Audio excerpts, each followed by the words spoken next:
Hello everyone, welcome to our academy, Murarji's Academy of English. Today we are going to discuss and we are going to learn and explore one of the most useful chapters and easiest chapters in English language. The chapter which we are going to learn today, according to my knowledge, is the most used model in our day-to-day living. The name of the chapter and the name of the model we are going to learn today is a kind of sentence. There are four kinds of sentences in English. One is assertive or declarative. Second one is interrogative. Third one is imperative. And fourth one is exclamatory. But today I would like to start the classes, the construction of sentences with imperative sentence.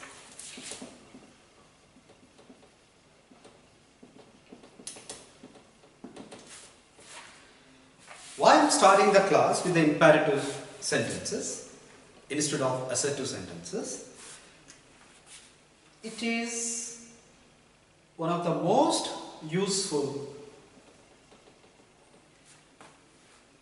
sentences, kinds of sentences in English language. Secondly, easy to learn, and it can definitely build your confidence and your comfortable levels to start your journey to become a very good speaker in English language. Hence, I would like to start our classes with imperative sentences. Let's go to the meaning of imperative. What is imperative? Imperative is a word which is derived from Latin in around 16th century. The word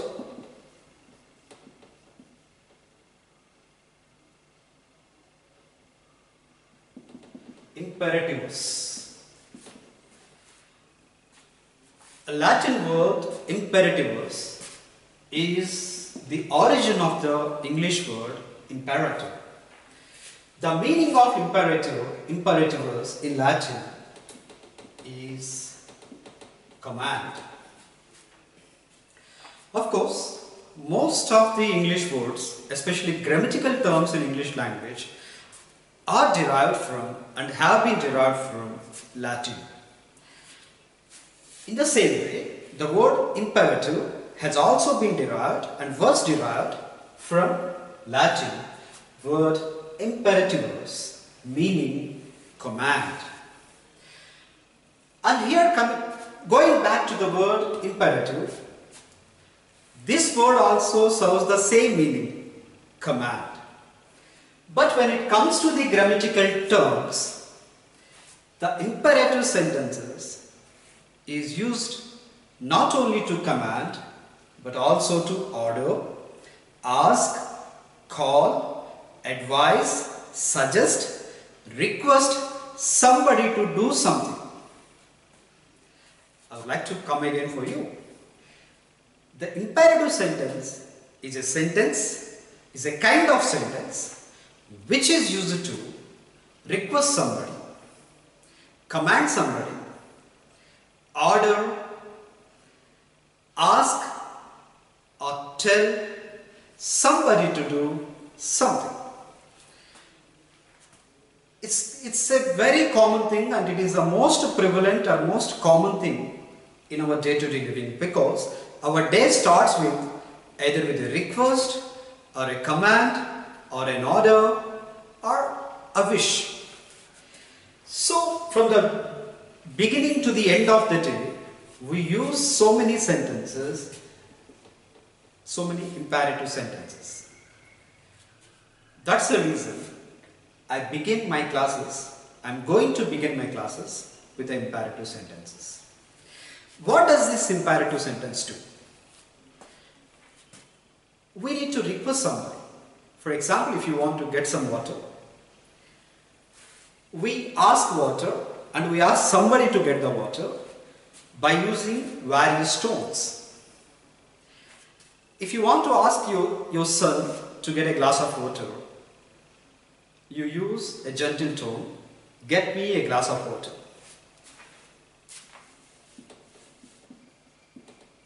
Get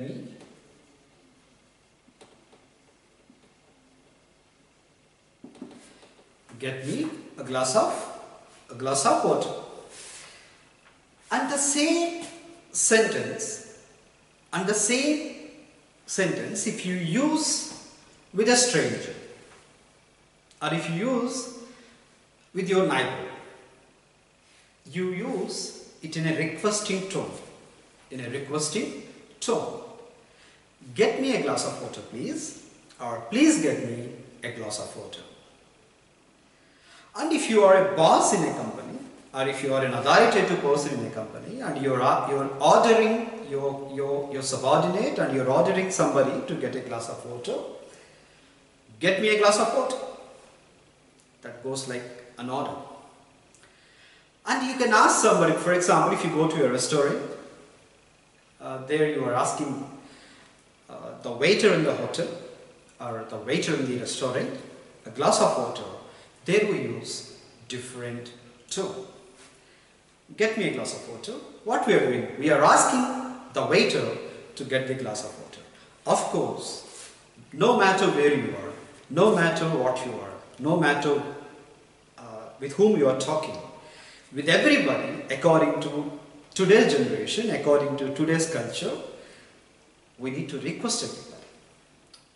It can be either a waiter or a servant or your son or your wife, okay, whoever it may be. So we need to request them. So please get me a glass of water.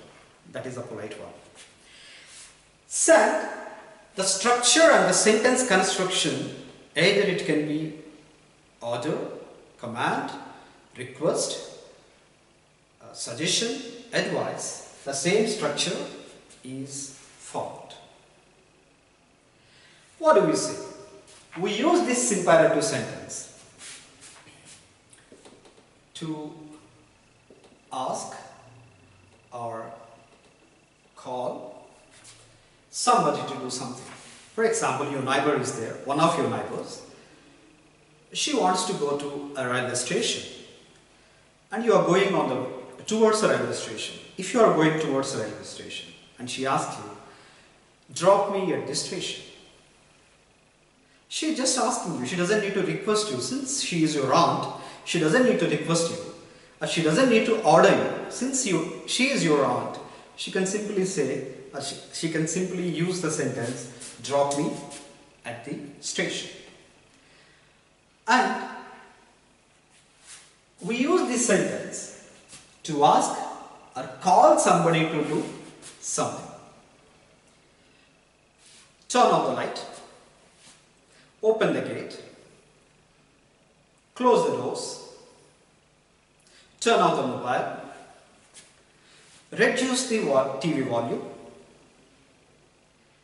wear a tidy uniform. So you can ask anybody, especially your family members, your friends. We ask them and we call them to do something. And we use this imperative sentence to order and command.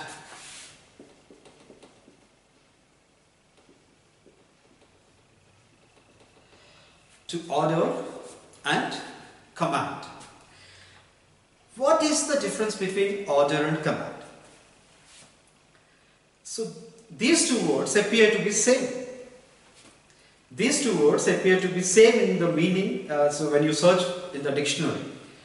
But if you go a little into the details, there is a little difference between the words order and command. You can order anyone. You can order your son, you can order a waiter, you can order your subordinate, you can order anybody to do something. In a restaurant, you can order a glass of water. Get me a glass of water. You can order your son, close the door. Close the door. Coming to the command, you cannot command everybody. Because if you want to command somebody, you need to entertain certain authority. Only an authoritative person can command. For example, if your boss asks you to complete the work by today evening, that goes by command. Complete the assignment by today evening. Report to me tomorrow at any cost, without fail. That is called command. A very thin difference between order and command. Being followers of this academy, I would love to see you as a very, very keen observer, a keen learner of English language.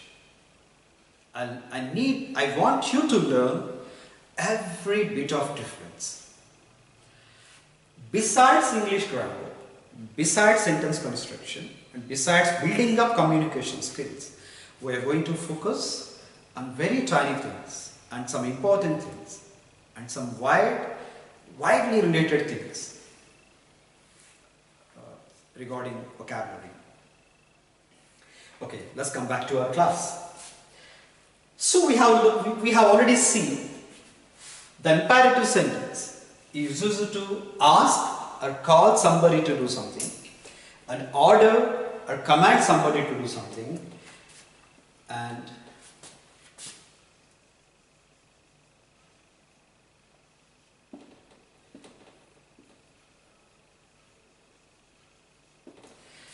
advise, suggest somebody to do something.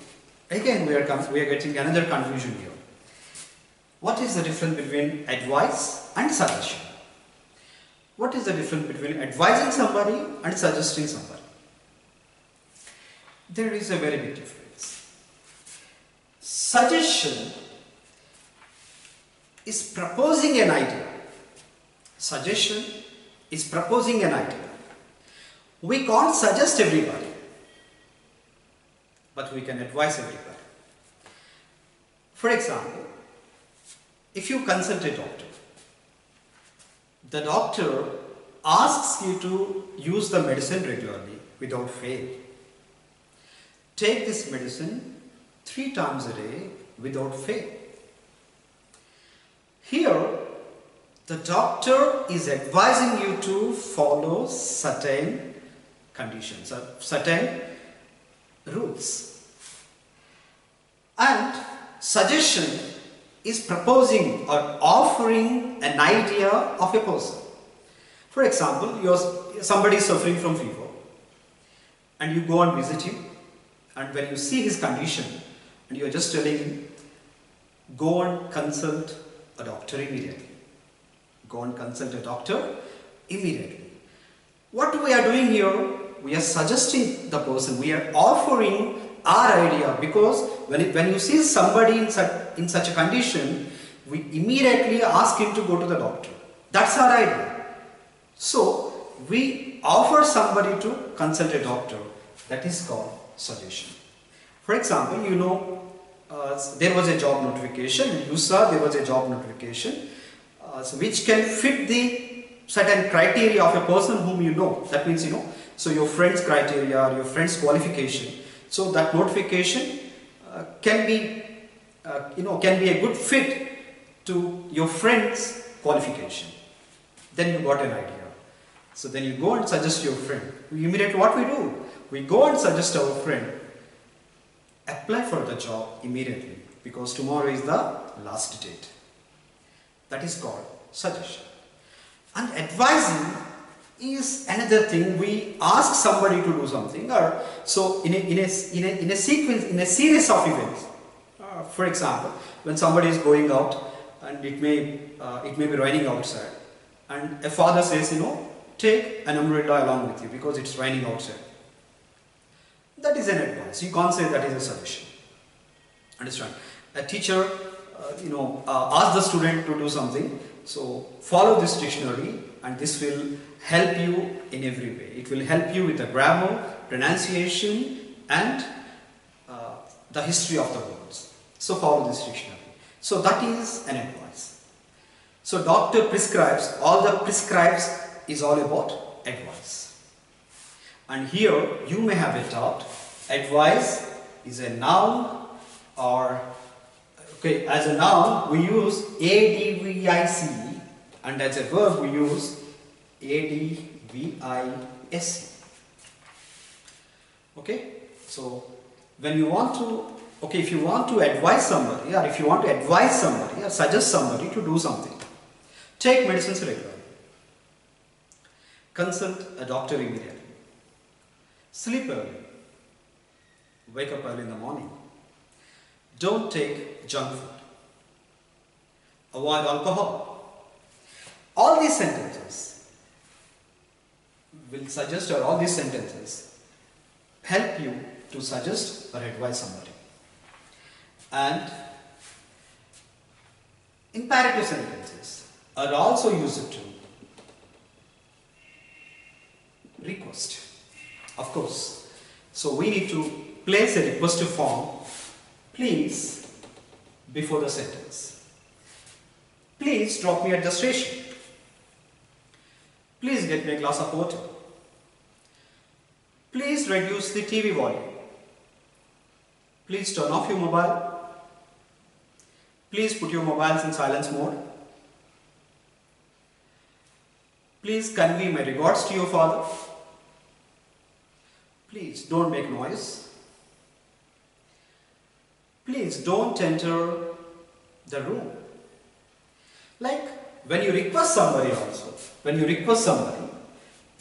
we use imperative sentences as well. And another most important thing which can be used in our day-to-day living, like if you go out, so definitely now or some other time in the future, we need to instruct someone. You need to direct somebody. So for example, if you are running a shop, if you are doing a business, you need to instruct your employee. So clean all the racks and clear all the alarms and open the gates, close the gates and lock it properly. All these are instructions. We instruct so many people in the day. We instruct our family members, we instruct our friends, we instruct our colleagues, we instruct our subordinates. So instruction is a very important part in our regular communication. And if you go out, definitely a stranger asks you for direction. What happens if the stranger doesn't know your native language? If the stranger doesn't know your native language and he can speak only English, then how can you direct him? And he is asking, sir, is there any post office nearby? And he may ask you, is there any bank nearby? And you need to direct him and give the directions. And according to my experience, imperative sentence can be very regularly, can be very usually used to instruct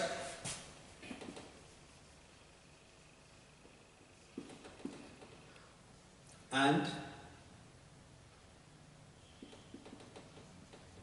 direct somebody. So if you want to say, sir, how can I go to police station? Or how can I go to post office? Go straight, take left turn, from there walk for 100 meters, then you can find the post office. There you can see the board of post office. So how to give the direction? So when somebody asks you, sir, how can I operate this computer? So you just pass on, you just communicate, you just give them the directions and you just give them the instructions. So after going through all the things with only one structure, the structure goes like, the imperative sentence, affirmative, like affirmative imperative sentence.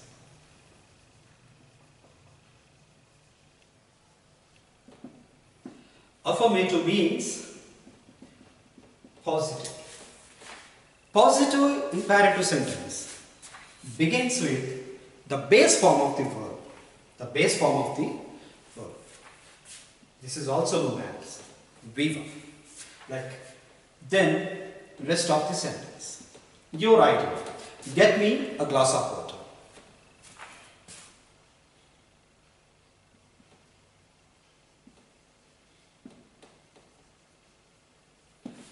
Close the door.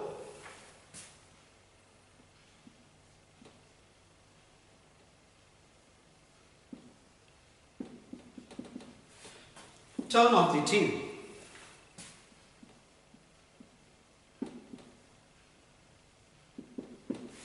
Be in time.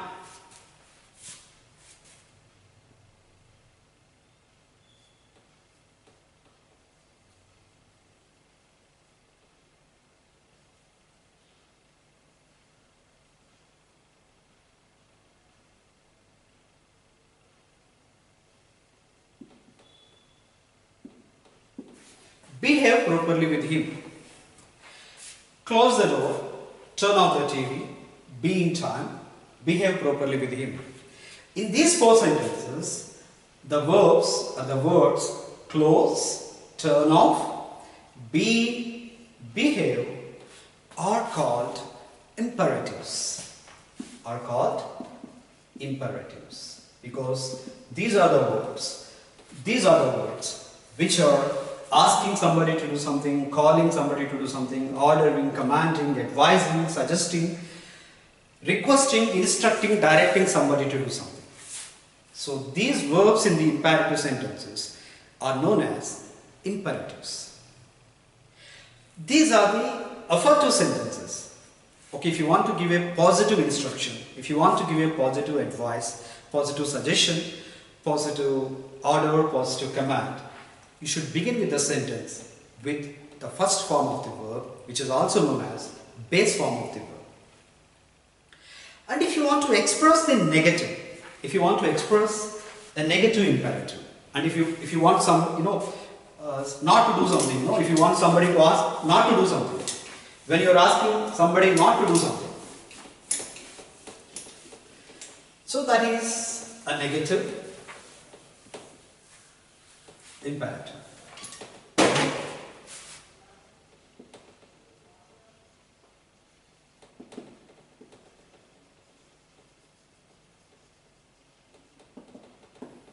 Negative imperative. A negative imperative starts with don't or do not. It's quite common to use don't in the spoken English, and if it is a written English, we should use do not. So don't neglect your studies. Don't neglect your studies. And you can change the word. English can be learned, English can be spoken, not only by learning, by generating a sentence. Generating the sentence. What is the meaning of generating the sentences? For example, if I write a sentence here, I can't write all the sentences on the board. If I tell you one sentence in the class, you can generate the sentence into various forms. For example, don't neglect your studies. Don't neglect your health. Don't neglect your family. Don't neglect your friends. Don't neglect the society. Okay, so you can say, you can change this word at your convenience. Okay, according to your convenience, you can change the word. And a sentence should be regenerated. A sentence should be used by changing the words. Okay, so please follow that.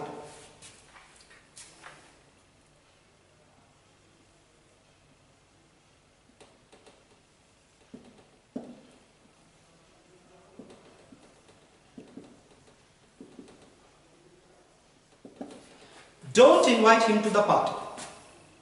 And I just said, if you want to generate this sentence into various forms, don't invite him to the party, don't invite him to the club, or don't invite him to your home, don't invite him to the college, so don't invite him into your life.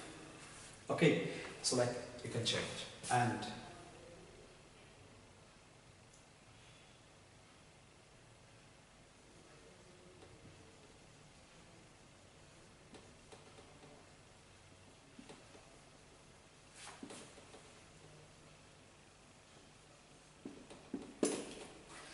don't be away from your thoughts.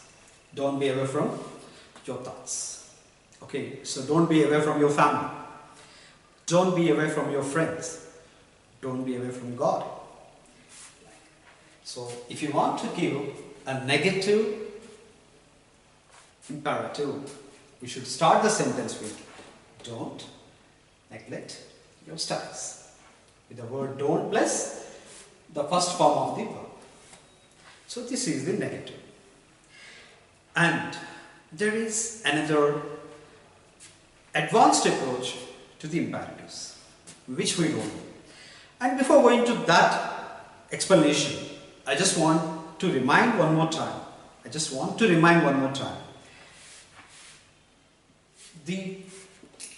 The understanding, or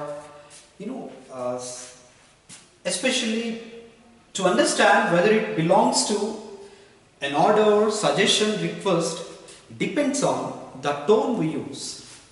Depends on the tone we use, and depends on the person who uses this sentence. For example, if a doctor says, take medicine regularly, that's an advice or suggestion. And if your father says, take medicines regularly, it comes like a suggestion, and he asks you to do something. Sometimes it can be considered to be an order. If your teacher says, stand up, that becomes a command. If your tailor says, stand up, that is a piece of advice. If a policeman says, stand there, that is an order, or that is a command. And if your mother says, stand up, you can say she's asking you to stand up, or she may be requesting you to stand up. So it depends on the person who is making that statement, who is making that imperative. Okay, so that you can just change your tone according to the situation.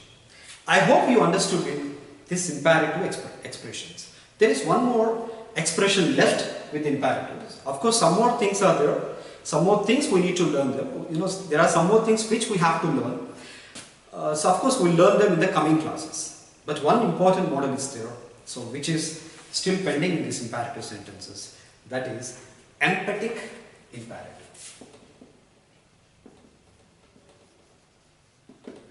Emphatic imperative. What is the meaning of emphatic? Emphatic is nothing but emphasis. Emphasis means using force or using certain intensity to do something. Okay, using force is called emphasis. When you emphasize on something, you are using force.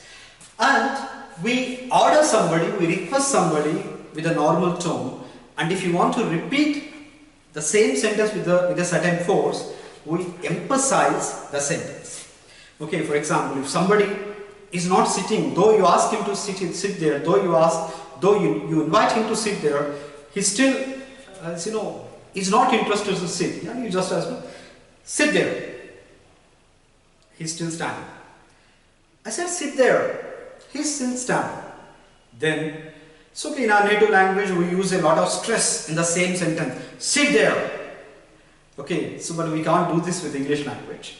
So, we can use do, the helping verb do, before the subject. ROS means rest of the sentence. And do sit down. You say sit down, and he is still standing. Do sit down. Do sit down. You don't need to give extra stress or extra force on the sentence like what we do in our native language. Sit down. You don't need to say that. You can just say, do sit down. Do attend the party. And you're inviting somebody to attend the party. Yeah, I'll see. No, do attend the party. You're emphasizing the invitation. Okay, get me a glass of water, please. And your son is still relaxed. Your son is still sitting there relaxing. Do get me a glass of water, please. Do get me a glass of water, please. You're emphasizing on the sentence. That is how you emphasizingly express that imperative sentence. That's all about imperative sentences. So if you have my WhatsApp number, If you need more sentences to for your individual practice, you can just put forward a request for me, or you can mail me. So if you want more sentences by in imperative sentences, I can just forward you the list of sentences and number of sentences where you can learn more in imperative sentences. Thank you for watching. Please subscribe to our channel, Murarji's English Academy. Thank you.